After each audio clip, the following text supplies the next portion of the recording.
हैं सक्षमता परीक्षा समेत कई मुद्दों को लेकर के आपात बैठक बुला ली गई है। बैठक के बाद नियोजित शिक्षक बड़ा निर्णय लेंगे। 3 बार में परीक्षा में पास नहीं होने पर नौकरी से हटाने का ये विरोध कर रहे हैं। ऑनलाइन परीक्षा का विरोध किया जा रहा है।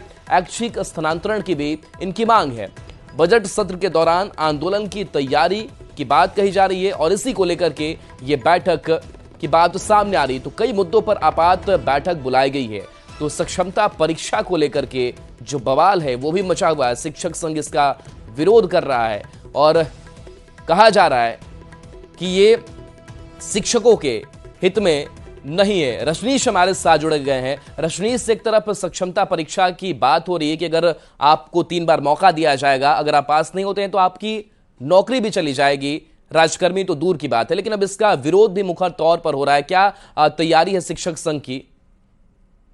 देखिए, चुनाव का वक्त है और राज्य सरकार के लिए जो नियोजित शिक्षक हैं वो अब चुनौती बनने वाले हैं, क्योंकि जिस प्रकार से सक्षमता परीक्षा का लगातार विरोध चल रहा था, इस बीच के पाठक ने तुरंत कमेटी बनाई और कमेटी ने तुरंत रिपोर्ट जारी कर दी और रिपोर्ट में ये कहा गया कि 3 बार शिक्षकों को सक्षमता परीक्षा का मौका दिया जाएगा और परीक्षा में जो फेल करेंगे वो सेवा में नहीं रहेंगे।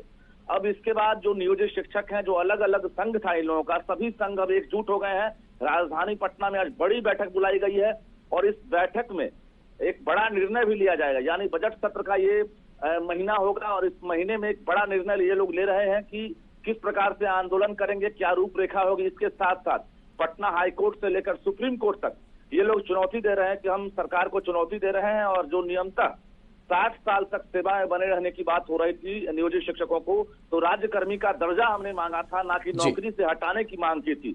लेकिन अब इस बात को लेकर राज्य सरकार के तरफ से जो है कोई वार्ता नहीं की गई है। निश्चित रूप से एनडीए की सरकार है और जो नियोजित शिक्षक हैं पहले अल्टीमेटम देंगे। अल्टीमेटम के बाद अगर सरकार मांगे नहीं पूरी करती है तो निश्चित रूप से बड़ा आंदोलन का ऐलान हो सकता है और राज्य के 3.5 से 4 लाख जो नियोजित शिक्षक हैं वो सरकार के लिए एक बड़ी चुनौती बन सकते हैं। राहुल, लेकिन रजनीश, के पाठक की इस बात पर भी नजर रहती है कि जो आंदोलन कर रहे हैं, जो प्रोटेस्ट कर रहे हैं, जो सड़कों पर उतर रहे हैं, उन पर भी पैनी नजर रहती है कि उनके ऊपर भी कहीं कार्रवाई ना हो जाए। क्या ऐसी भी कुछ तैयारी है?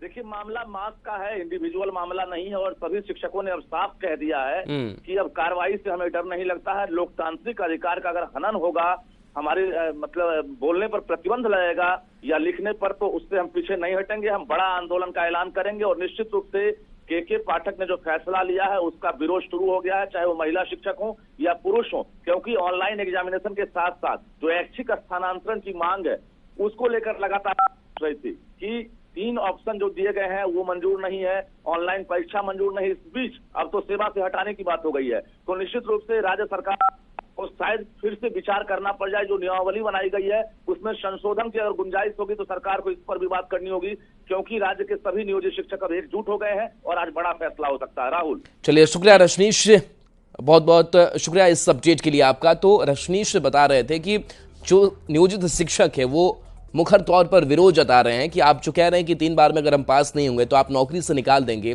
ये शिक्षकों के हित में नहीं है। साथ ही ऐच्छिक स्थानांतरण की भी मांग की जा रही है।